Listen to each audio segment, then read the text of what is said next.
Welcome to the Being Curious Show. I'm Brian Mariani, founder of No Shift Own. And I'm Kelly Wagner, publisher of Edge Magazine. Our show is about curiously connecting teachers and seekers on a wide range of topics in a safe space. Few topics will be off limits, and we have some amazing guests to share with you. Our intention is that our conversations will spark your own curiosity to create a life that lights you up and inspires you to be kind, thoughtful, open-minded to yourself and others. We are on AM 950, Sundays at 2 p.m. and all podcast platforms. So, Brian, what are you curious about today? So Brian might be really curious, but he's stuck in a snowstorm on an Amtrak train without power. I mean, does that get any better than that? Like, right? But we keep going because we have some awesome people and awesome guests today. I do want to thank, you know when you can put a bat call out to a really special person like 45 minutes before you go on air, and they jump in because they know who we're interviewing. And, well, she's also just an amazing friend of the Edge, a friend of the show. Elizabeth Sullivan is back. We are so blessed to have you. Thank you so much for being here. Okay. Thanks for having me. Delighted to be here with both you and JD. And she's coming to us live from the Ohm Center in St. Paul. Got a little call out to Sharon and the egg. Before the interview, when we were talking with JD, we did a little tour of the harmonic egg, and we almost had Elizabeth come to us live from the egg, which we might have to do that sometime. Okay. I think we should. I think that would be fun. Like, right? But the eggs are supporting their harmonic resonance, and they're supporting the show. Oh, yeah. And it was really funny. I could tell when you were in the egg. I was like, ooh, okay, totally, right? Here we go. It shifts everyone's frequency really quick. Okay, you guys, it is my absolute honor to bring back JD Slajchert. When you have these people cross your paths and you just smile and you're super excited. JD's one of those people, and I've just been looking forward to this second interview because the first one was kind of an express one, and we had him on, and I'll be honest with you, like, interview 101 faux pas. Don't read the book of the person that you're interviewing before interviewing. That's classy with a K. So I went right away and got the book and read it, and I have it here to prove everybody, like, it's here. Okay, so we're going to launch into the book, but welcome, JD. How are you doing? Welcome back to the show. Kelly, Elizabeth, it's such a privilege to be here. You guys are some of my favorite people I've met in my whole journey throughout this book. This has been a date like circled and starred for me to return to the show. I think what you guys are doing is incredible. I think you guys share incredible stories and have incredible guests on. And I'm also just a fan of you guys. So to be back is a real privilege. So thank you for having me. Well, fantastic. Now your last show aired in November of 2022. And your book, Darling, You're Not Alone. Hold on. I got to pull it up again. It was funny. We're doing the pre-interview, and JD's like, oh, you have the hard copy. I'm like, of course. I love hard copies. I don't know why. And then you can tell the way that means something to an author, though. Does it? Yeah, for sure. Oh, yeah. Okay. It's a deal. Right, and you can tell this puppy's been read. I can see that those pages are weathered with tears and ink. And, you got it. Like, right? You can't make Kelly that up. Almost didn't hang in there, JD. Oh yeah. Okay, so we're gonna touch on that. I promise you, because I got a little impatient reading the end of the book, and but then the last sentences, I laughed, I cried, I was fist bumping. I was just like I was so excited, and then I knew we had to get JD back. So what have you been up to from November? I know this book is gaining momentum and it's touching people's lives. It is getting out there. It's like this beautiful I'm sorry for people that are just listening on air, but it's this swirl of just goodness and Kelly love. Is moving her I'm hands moving my hands in the air. right in the air. Kelly's the swirl. This is the swirl. And I'm not letting JD talk, so the floor is yours. What have you been up to, my friend? Yeah, and I'm so glad you enjoyed the book. It's a very emotional story. I know that for people that are taking the time to really dive into this novel, it's one that, can really bring out a lot in people. And I think something that I have to try to remind myself as the writer is that, when you create a story like Darling, You're Not Alone, you have it for years and years in your everyday life. And what's interesting about that is like you sort of don't get the same experience that someone does as a reader, where they go through it in, like, let's say a month's time or 2 months time. Rather, I have 3 years to sort of almost like process and deal with each turn, everything that happens from the really highs to the really lows. So it doesn't have that as an intense, just immediate punch, where when, you sit down and read this book, like, for the first time front to back, and believe me, I had some people that finish it in just 24 hours. They would call me and just be shocked, stunned. And I wouldn't recommend that. I think that's sort of a easy way to sort of miss maybe some of the things I intended while writing it.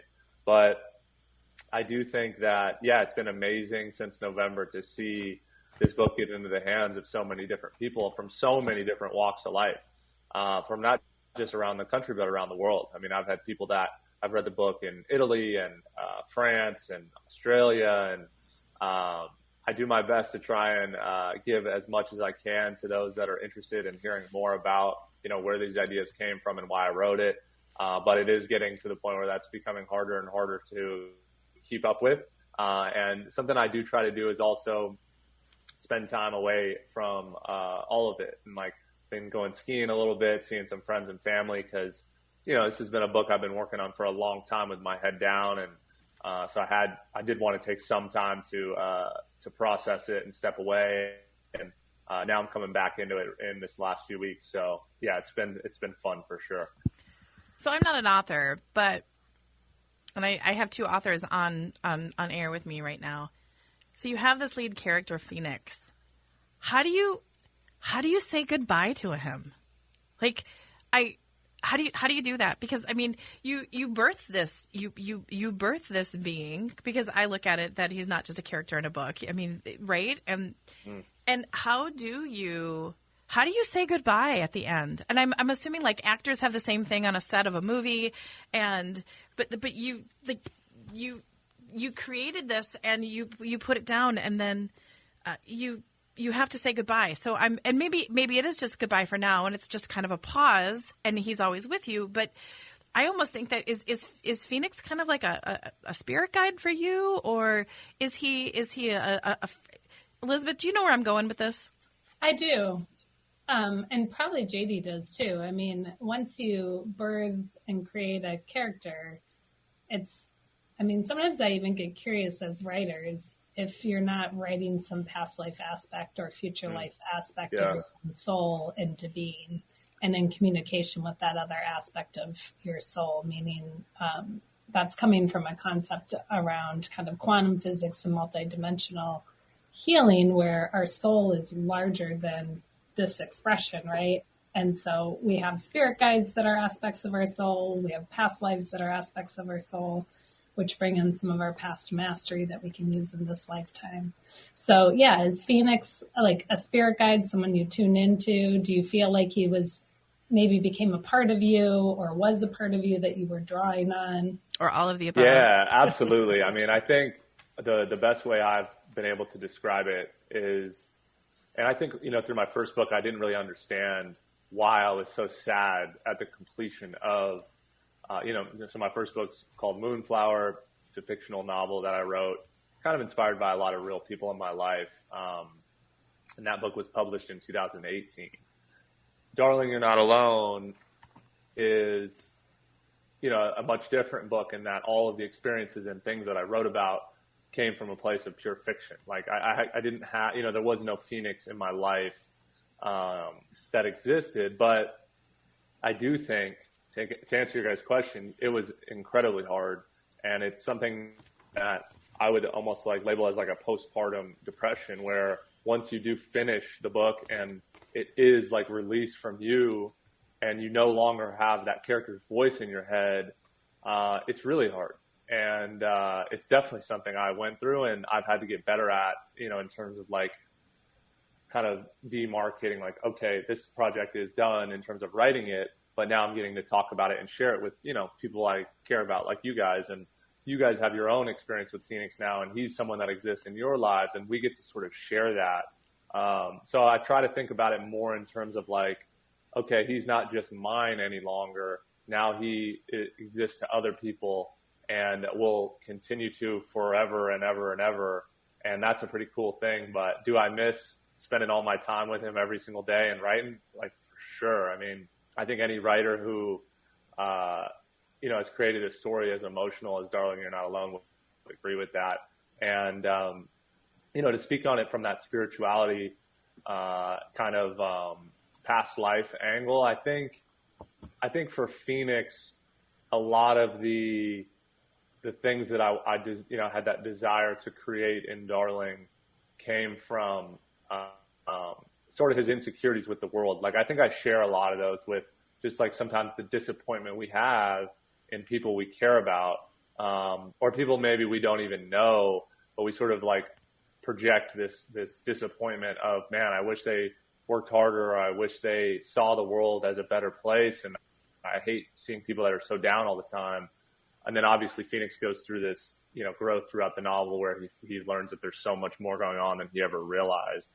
And that's a lesson I try to remind myself of a lot. And I think I identify with that a lot with Phoenix, whereas there's, certain aspects of him that I don't necessarily feel like I can relate to as much, but I wanted to create. And I mean, I'm happy to talk more about this in any way you guys see fit. But, I just met someone who read the book and who I'd never met before and got introduced to. And they were telling me that they felt like their life was Phoenix, like that was a character that represented their entire childhood and they identified with so thoroughly.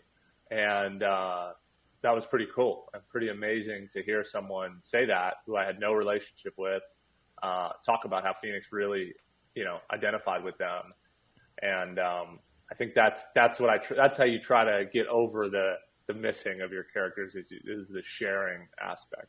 Absolutely. Totally. And I think, what I get curious about, especially with our young people being so much more I think everyone's intuitive, right? And the kids coming on the planet at this time, as we make this transition into higher frequency, are even more intuitive and sentient. And so I wonder, like, characters like Phoenix, who probably are not only picking up their own stuff, right, but like the people around them, the collective around them. And I feel like as adolescents, learning that is a tool that you can sense and feel what's happening around you, but it's not always all your stuff. And learning that boundary of like using that intuitive gift like clairsentient without it flooding a kid is something I get curious about, having young kids, teenagers. Yeah, because it can be debilitating, right? I think that's something that I tried to write about in the book, is like, it isn't always something that for Phoenix is a beneficial gift that he has. And it's something that takes away from, sometimes ignorance is bliss, and he isn't able to maintain or keep in mind the everyday happenings of his world. And, that's not to give away the ending for people that are out there and haven't read it yet, but that was one of the things I attempted to sort of recreate in the book, is like giving the characters that had gone through this just insane roller coaster throughout the novel, almost like there's nothing more important than taking the girl to the dance, or, getting home and having that dinner with your mom, or anything, just those kind of simple little beauties of life. I think in the end, when it's all said and done, those are the things you remember the most. Yeah, it's beautiful. It really is. Oh my gosh, you guys. So we're already, by the way, like knocking on the door of wrapping up segment 1, which is just like, wow, you're just like, I know this always happens. Like, we'll have to rebook a third interview. Yeah, we're going to have to rebook a thing. Okay, you guys. So JDWritesBooks.com is his website. I just want to lead us into the next segment with that. And something that, as I've flashed this like 4 times, I'm going to go for 5. Darling, you're not alone. Showing the book. Showing the book. Oh, sorry. Thank you very much. What would I do without Elizabeth? JD is also coming up with a line of hats, and they say you are not alone. We're going to talk about that a little bit more in segment 2. He also, the handwritten letters, we're going to talk about that. And then I have a question about a couple things in the book. So this is going to be a fun one. Hey, it's Being Curious with Brian and Kelly and JD and Elizabeth. And, the gang's all here except Brian, who's stuck in a snowstorm, which we're going to just thinking send him about love. you, Brian. Yeah, thinking about everyone. Let's do a little whoop for Mr. Brian. I'm sending him love. Big love. Big love all around. Thank you so much for coming to segment 2. It's Kelly Being Curious, AM 950. We'll be back.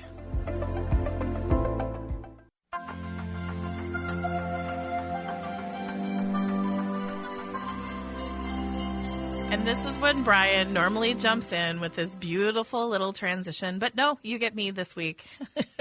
Hey, guys, it's Kelly, Elizabeth, and JD. We are back, and we are talking about JD's latest book, Darling, You Are Not Alone. One of my new favorite books that I just couldn't get enough of. And we were making fun of my... Yeah, you can tell it was in the bathtub. Right? It's awesome. Weathered. It's a weathered book. And I love it. It's great. I never understand people who prefer the electronic Kindle version over the paper. I'm a big one. I'm for sure the same. Like, I need a paperback, hard copy. I want to write on it. I want to, reread it, go back to it. But I have to say, like, a lot of people that are great readers, and no offense to them out there, but they love the Kindle. And it's more of like an economic thing, or ergonomic, I guess would be the word, because you can travel with it and take 10 books with you. And that's true. That's true. That's their thought. And a lot of industry folks I've found, so like agents and producers and they're always just email it to me, Kindle, PDF, because I think they get such an inbound. But that's people that are more just everyday readers love the hard. I just love the tactileness of it. Yeah. And I mean, I love the audiobooks when there's a beautiful voice on it, that has a different tactileness. Yeah. Nothing against the Kindle readers. I love you too. But for me, my personal preference is Yeah, same, for sure. I love that you tapped into the voice aspect, because I just finished Spare, the Prince Harry book. What and do you think? He loves his wife. He, if every spouse had a spouse that loved their spouse the way that he honors his wife is amazing. Right? Oh, did you get it? That's a good thing to take away. Right? Someone just handed it to me literally. Literally? I wanted to hear his voice. Well, because I got the hard copy, and I was actually in an airport about to buy the hard copy. Oh, this is interesting. So I'm in Las Vegas. We went to Batista's Hole in the Wall, and we met this couple, and I was with some friends, and they were over here from the UK. And they wanted to ask us about Trump, and I mean they wanted to ask us about all these American things. So of course we're curious. The book, and I was like, oh, it's really funny. I was just about to go buy the Spare book, and they just locked up on, and they had their very strong point of view, which I'm not going to share what it was, but very strong point of view on Harry, and they were very, very pro supporting the crown, supporting the queen. Anything against it was just not in there. I mean, they all just this very quiet, lovely couple just lit up and just started to really talk about it. Well, it challenges the collective belief, and I think if that's what you've organized around, right, you're going to defend that until you can be curious enough to shift and question whatever that is. Oh, absolutely. Yeah, plenty of controversy around it. Right? There's two sides to every story. We don't. Or 360. Right. And it was very interesting. I thought it was well written. Whoever was his partner in crime on it he very descriptive, and it was a good listen. It was one that really I got up and I would be excited to work out because I could listen to it. So I thought it was worth the read to look at it through a curious lens, and it's what he and his wife feel is their truth. Of course, there's two sides to every story, but it might be worth checking out. Okay, we won't spend any more time on it, but okay, let's go back to the fact that JD has made hats. Yes. Okay, and Elizabeth is a huge hat girl. What inspired you, JD, for the hats? As a person that has worked with alopecia, I love a good hat. So go for it. Yeah, I'm a hat person myself, of course. But the You're Not Alone hats are releasing March 15th, re-releasing. I had a different release date for them earlier. They sold out in like a week. So backed by popular demand, I have the You're Not Alone hats, trucker hats, available on my website, jdwritesbooks.com. And yeah, I think the idea for that was just, I think in the world we're in today, which is an amazing trend, people want to enjoy the message they find in books or even movies and TV shows on a daily basis and in the world they live in. Like, I'm a huge fan of the show Stranger Things. Me too. I immediately looked for a shirt when I heard the line "Friends Don't Lie," and I started wearing it all the time because I was like, "That's just a great message." I think it's something I want to promote and like just have, and I love that shirt. I wear it constantly. So I felt like so much of "Darling, You're Not Alone" is this idea that you're not alone. Like, no matter what your beliefs are or where you land spiritually, I think we can all support the idea that we're in this together, and life is a beautiful thing. And I want the hats to sort of, represent that outside of the book itself. That's awesome. Who's your favorite character? An incredible sentiment to remember that you're not alone. Sorry, yeah, simple, Kelly. very Go simple. Nope.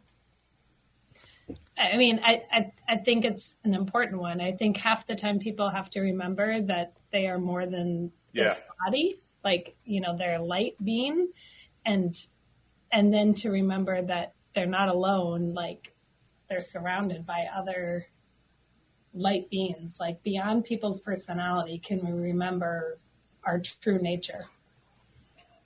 Well, and there's two sides to every story, and that's what we touched on a little bit about the Spare book. Is it's like, okay, so for people that did not hear our original show, I want to take a step back because I should have done it at the beginning of the show, but I didn't.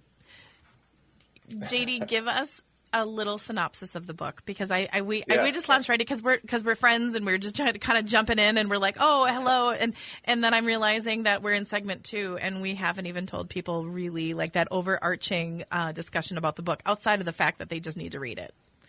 And Phoenix is amazing. I love Phoenix. I miss him. I'm jealous for anybody out there who gets to read this book and meet him for the first time, but. Just a quick rundown is the book is a fictional novel set in the year 1999 about a kid named Phoenix Ivor, who is a sort of struggling with social anxiety and depression and kind of just a lot of things that at 15 years old, I think a lot of kids deal with, when he's sort of thrusted into this catastrophic event at his high school, Darling High School.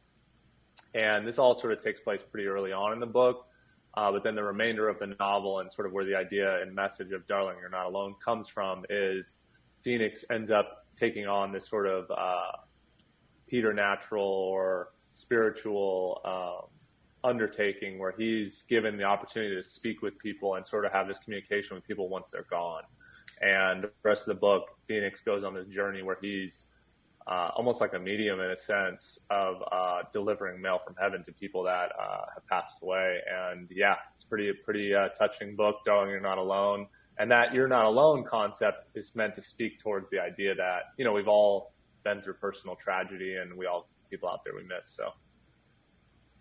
Well, you're not alone on the earth plane, but you're also not alone everywhere else. Right. How did I say that and say it totally like normal? I didn't go totally crazy Kelly on that. I was like, yeah, everywhere else. Like, right? Okay. So I want to talk about handwritten letters because thank you and gratitude is very, very, very important to JD. and myself and Elizabeth. And it's free. Like, let's just talk about taking a moment of writing a handwritten letter. And how much that can counter our anxiety, right? Right. Like, anyway, go. Well, did Go, you know JD. that 98% of mail is actually being opened again because we're so inundated with the electronic that when we get mail again, people are like, oh, but then you get a handwritten, beautiful note, and it's just even more special than ever before. So talk to us, JD, about how to say thank you and a couple different ways that you feel that saying thank you and the gratitude is important. Yeah, well, I'll say quickly, and it's something I've spoken about in other interviews. I don't know if I've mentioned this to you guys, but that's actually how my career as a writer began. I used to write letters to this girl I was sort of madly in love with, and she was sort of abroad. Madly in love, sort of madly in love. Yeah. Okay, just checking. Just I know. checking. I'm not sure how to sort of madly, I was but just tiptoeing there. Okay, good. But she was studying abroad when we were in college together, and so I used to write her letters like once a week. And I eventually sort of figured out it was like the thing I looked forward to the most every week was sitting down to write this letter. And I sort of decided eventually, you know what, like maybe I should stop writing this one person letters every week and actually write a book. And so I did.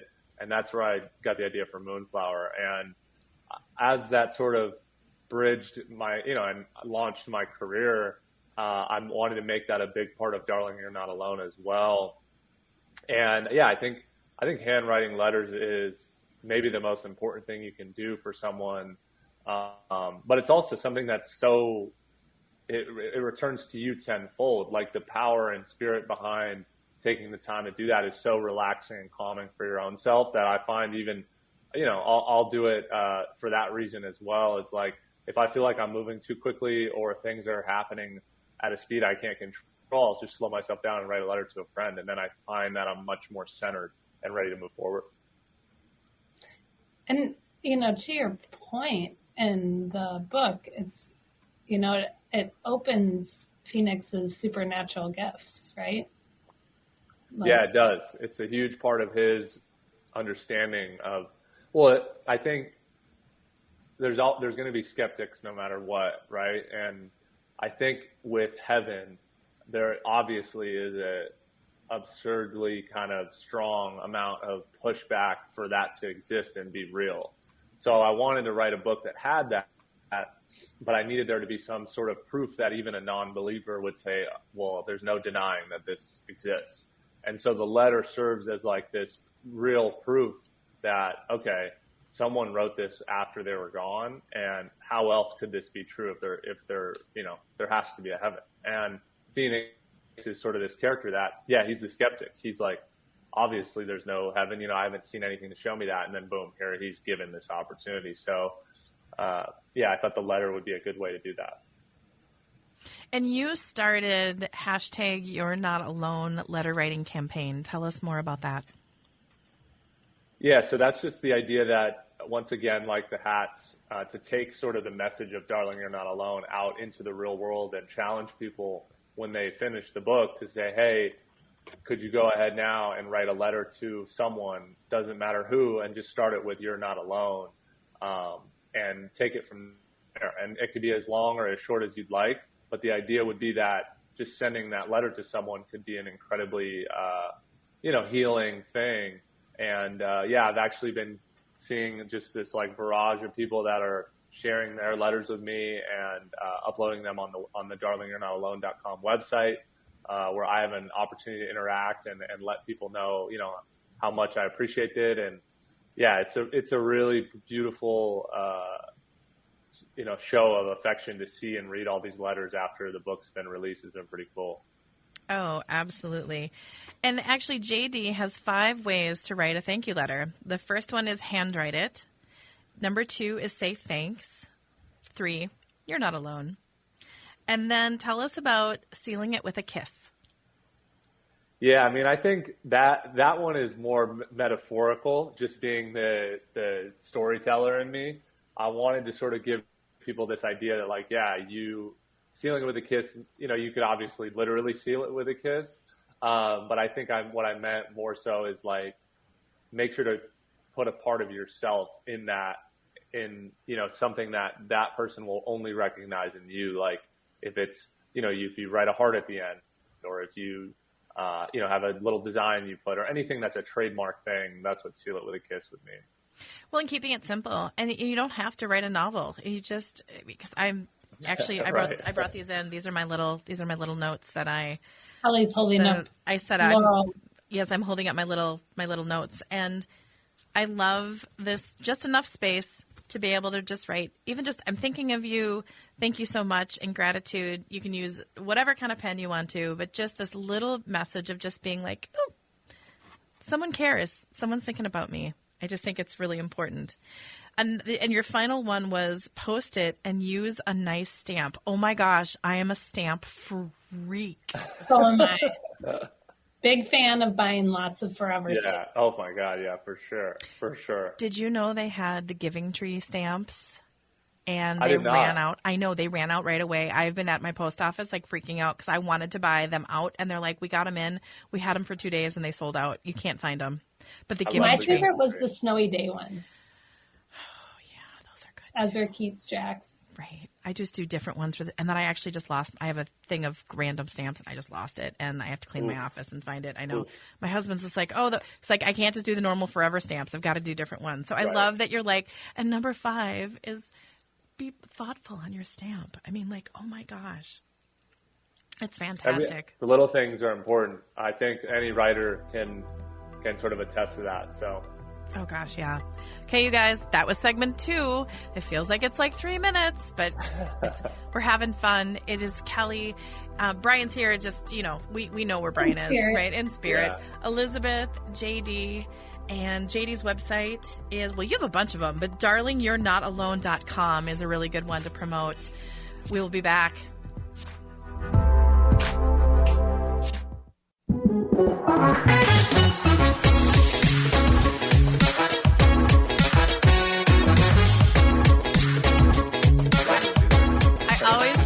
For the little, hey, but it's always too long, so I never make it back. Hi, guys. It's Kelly, Elizabeth, and JD. We're just having coffee here, being curious. And we're back with JD. Yeah. This is just talking about his incredible book, Darling, You're Not Alone. I'm flashing it one more time. JD, how many interviews do they sit there and flash the book like this? Like, right? I'm Never gets old, though. No, it doesn't. Like, oh my gosh, I wouldn't think so. Like, it's fantastic. Do you know what? I love this font that you have at the cover of the book. Is that the font that you use for the hats? No, it's not the same. Different designer, different sort of artist for the merchandise versus the books. But yeah, Nuno Moreira, my cover designer, he's so talented. He's all the way out in Lisbon, Portugal. Such an amazing artist, and I'm so lucky to have him do the cover for Darling. Yeah, I think it looks amazing too. It is. It just you just want to open. I love the font. Yeah, I love the font. Well, I'm in publishing in a magazine, so fonts to me, I'm a dork about fonts. I'm also married to a graphic designer and web designer who kind of took me to school on typography and fonts and matter. I liked Comic Sans for many years, and anybody that's in that knows about it is just like, oh my gosh, I was one of those girls. That's okay. Fonts are stupid. Okay. So, yeah, well, I used to be in letterpress, so I have a deep love for it. Okay, Elizabeth. Mind your P's and Q's. Ooh. Anyway, so JD, one of the things that Kelly had that intuitive hit on, which sounds like it's manifesting, is that this should be in film. Like, she was like, before we got started on the show, and you said, actually, can you share what you're able to share about that? Yeah, for sure. And you know, as I spoke about off camera a bit, it is sort of an evolving process. And, you know, anytime you're adapting a novel into a film, there's a lot of stuff that isn't exactly public yet, but it is a process where we are going through for Darling, You're Not Alone. And I feel very fortunate to have the interest and people that are willing to get behind it and want to support it in that way. And it's really exciting. And it's sort of one that I think sometimes I've learned as the author, I'm best served as taking a step back and letting the professionals that know the Hollywood industry have their input, and just being a cheerleader and supporter. So I don't have as much day to day with the movement of it. But it's been really fun to meet some writers that are, interested in like adapting my book and have some ideas and want to spend time with Phoenix and getting to have coffee with them and talk about it. And it's been really cool. So that's incredible. I'm excited to see what that looks like, and hope that they're able to capture the authenticity of Phoenix and stay true. Yeah, and it's going to be hard. I mean, I think it's never going to be exactly as you intend and as pure as when you write the novel. But I think what also sort of like makes me rest easier thinking about it is just this idea that it's not gonna land as perfectly on the screen as it would on the page, but it will benefit a ton of people. And Phoenix will have a new life and be able to bring another perspective to anybody that sees the movie and then maybe wants to go and discover the book. So I think you have to sort of separate the two in a way that's healthy. And I think as the author, I have to tell myself that every day. It's like, hey, this is a different experience. So yeah, it's fun for sure, but it's stressful. Hopefully they can highlight at the end, writing thank you notes and Darling, You're Not Alone website, if it feels like it belongs there.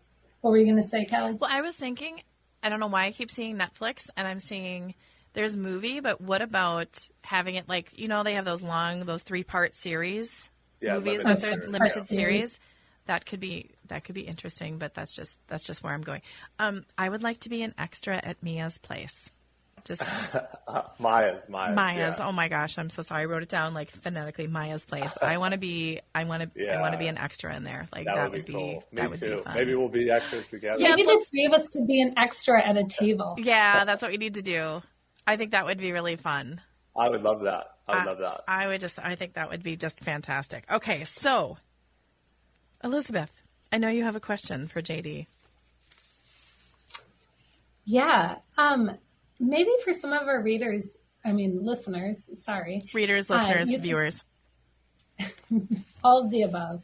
You could share just like a little bit about your writing process and how you keep yourself inspired. That's great. Yeah, it's a good question. And it's one that I was actually going to say this when we were talking about like leaving your characters once you complete a project. This is sort of another thing that I do that I think really helps me with both that and with staying inspired is I actually curate specific playlists for each book, and I only listen to it while I'm working on that project. So like one of the, like a good example is, and this is so funny, but I'm such a nut job. I love Pink Floyd, and the song "Wish You Were Here," for whatever reason, just really spoke to me while I was writing "Darling, You're Not Alone." And so over the span of like the 3 years I was writing that book, I listened to that song, like 8,000 times to put it at like a minimum. But since the book's been published and released, I haven't listened to it once. And I miss listening to that song for sure because it's amazing. But at the same time, that's just how I do it, is I try to really almost like capture that lightning in a bottle of what a song means to me for a book or a story. And then once it's done, it's done. And so I would say that helps me stay inspired is music. Would you ever release the soundtrack for it? I did for my first book. I had a soundtrack for Moonflower and people really loved it. And I actually made like a whole playlist of all the songs I listened to while writing the book. For Darling, I just got a little bit busier with other endeavors like speaking events, interviews, and I think my career sort of took a step that I wasn't maybe anticipating. So I haven't had quite the time to do that, but I think maybe down the road, if I release like a hardcover or a new release, I could do something like that. I think it'd be cool.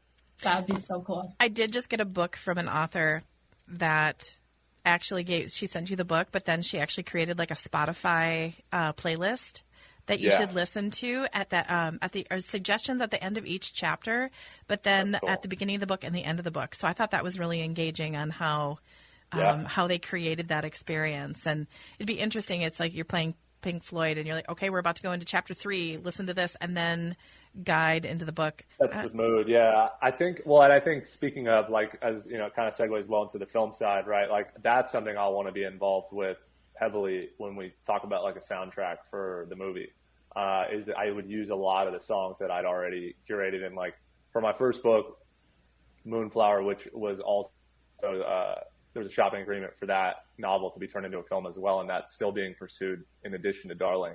That was one of the things the producers and I spoke about, was they're like, hey, we love the fact that you have all the music that you like and used. We want to keep that, want to include that in the script. And so I actually worked with the writer on that, and actually physically wrote in the songs that would take place in each scene from when I wrote the book. So you're like, okay, guys, you go to the production company. I need $1 million just for the royalties of the songs. Just for what you were hearing. Yeah. Totally. Floyd, if you're listening, please, we got to strike some deal. Right? Yeah. Totally. Well, you're like, whatever you need. Do you write every day? Do you find yourself, and like for the same amount of time? Like some writers are really strict, and some are more in the flow of like what their life is able to do. Do you wake up in the middle of the night? Do you do it in the shower? I mean, I could just see you with pads of paper like everywhere. Do you dictate? Like what? Yeah, great question, Elizabeth. When I'm very disciplined and very intense about when I'm creating like the early draft. So as soon as I sit down to write page 1 of a new book, that process is every single day, no breaks until we go from line 1 to the end of the book, no matter what's going on and however long that takes. Once I get into rewriting and editing, that's when I'll sort of have pockets where I'll work on it, and then I'll have, interviews and things like I'm doing today and traveling and things. So I won't be able to write on it every day, but it's more, I'm definitely disciplined about it when it comes to like the earlier story. Because I think that's the only way you can get through a draft, is to be able to go straight through all, till the end. And do you like work out? Like, I mean, you have to move your body in some ways, like, because writing is still such a physical thing, but I feel like you would, at least for me, maybe I'm projecting. I work out like a maniac. Move the page. I was just in hot yoga this morning, in there like doing my core and my weights, and I'm in there 5 days a week, and also Pelotoning, and I'm definitely. I mean, I was a former college athlete, and I feel like that never really leaves you. No, so that definitely helps actually break up my days with writing. Is like, so I'll get up, write for 2-3 hours, and then go work out or go move my body or go do something. Probably go get more coffee. That's like an excuse of working out for me, and then come back and then get back into it. I think it's so physical, but it's also not. And you have to, like, I was actually just speaking with a writer recently. We were joking about how much we both love hot yoga and how odd that coincidence was. But we actually were able to put together that actually the reason we both really enjoy it is because it's so physically demanding that it's kind of the only time, I mean, truly the only time you're not thinking about the book you're writing, because it's so hot and you have to work out in addition to that. Warrior pose with 2 10-pound weights for 4 minutes. Kill me. Exactly. Kill me. Yeah, exactly. I laughed the first time after I did. I was just like, oh, I can do this. This is easy. And then you're like shaking like a fish. And you're like, so, I'm a college athlete, and this is kicking my butt. Yeah. No, for me, it's tough. I mean, it's really hard. But the mindfulness aspect of it is really fun. And it takes you out of your own head, which you have to do as a writer, for sure. How do you unwind from college level, collegiate, amazing basketball to you graduate? You're not in the NBA. How do you keep that cadence in life going? Like, do you miss games? What do you mean? Do I miss it? Do you miss it? Do you miss the competitiveness? I don't think I'm asking you the right question, but like, how do you turn that off? Sure. Or how do you channel it into something new? Ah, that's beautiful. Yeah, I think I don't miss it, to be completely honest, which is probably not normal. I think most players, former athletes, really talk about how they miss it and, still play or go other ways to try and fill that void. But yeah, I haven't had that itch to scratch at all. I really don't miss it. I don't even really think about it, because I think for me, as successful as I was as an athlete and the heights I was able to reach, I really just felt so lucky to be there, to be on the team, to be a part of the group. And I knew I'd sort of hit the lottery, and I felt like I cashed out at the right time and got out, knowing how competitive and difficult it is to play at that level. And I feel like I left it all out there, and I have nothing left to sort of explore, I guess. And I think to have neatly closed the chapter on that book was super healthy for me, in that now I have all these other things I want to try to accomplish and attack, and that's where all my energy goes. So, well, and you didn't. Your image and likeness is around your books, not around your works. You were just shy of that. Right. Well, and you didn't end with an injury, and you didn't end with this, like you got to the peak and then something derailed. It filled its purpose, and you did it, and you wrote it, and you finished it, and it came full circle. Yeah, which for most athletes, I don't think is the case, and they sort of have an unresolved, thing. And I think for me, like I remember my junior year talking to my dad on the phone. I'll never forget this, and saying to him, like, I don't know what else I have to do. Like, I don't know what, like, usually you go into every season, you say, all right, this is the goal. Like, I want to start, I want to score this many points. I want to, I was like, I have nothing. Like, I guess the goal would be to just do the same thing that happened this year. And I guess I hit that stalemate. Yeah. Where I was like, okay, I've done it. Yeah. I told my boys, don't peak in high school. They won the state championship, and I was like, don't peak in high school. And congratulations, though. That's pretty cool. It's amazing. But to you, don't peak in college either. Right. Exactly. We hope as humans we keep evolving alongside right. Phoenix and all the great characters you have coming forward. For sure. Okay, you guys, that's it. Woohoo! We did it. Okay. It is Kelly. It's Elizabeth. It is JD. Check out darlingyou'renotalone.com. I'm going to flash the book one more time. Awesome. JD, friend of the Edge, friend of being curious. Forever. We support you. We adore you. And just please keep in touch. Thank you. Elizabeth, thanks for jumping in, lady. We just loving on it. And thank you, JD. Great to be with you again. Yeah, always a pleasure. Being curious. We'll see you next time. Thank you.